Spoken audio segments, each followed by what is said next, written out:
Vähemmistönuoret nostavat profiiliaan yhteistempauksella Almedalenissa.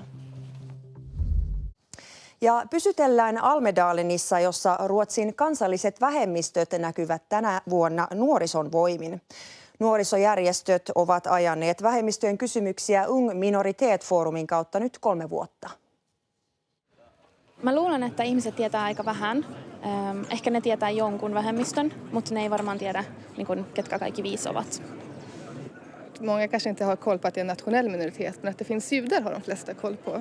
Näyttää taas sitä, että on tosi huono tieto meidän kansallisista vähemmistöryhmistä, mutta on tosi ihanaa tietää, että kun ne jättää teltan, ne tietää sitä, että me olemme vaikuttanut tiedon meistä täällä Almedalissa. Vad får du eller ni samer ut av det här samarbetet? Det vi har sett i den här plattformen nu när vi har lärt känna varandra, att det finns ju några så här saker som binder oss samman, oss nationella minoriteter då. Och det är ju fördomar och det är okunskap.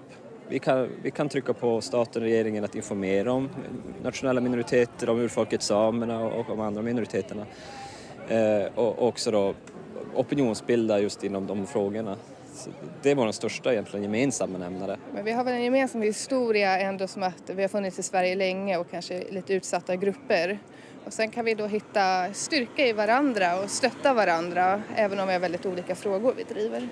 Kansallisten vähemmistöjen nuorison edustajat on täällä Almedalenissa paitsi muistuttamassa olemassaolostaan, myös muistuttamassa päättäjiä siitä, että toimintaa halutaan jatkaa myös syksyn jälkeen. Nyt olemme tavannut Alice Bah Kuhnke, joka on demokratia- ja kulttuuriministeri.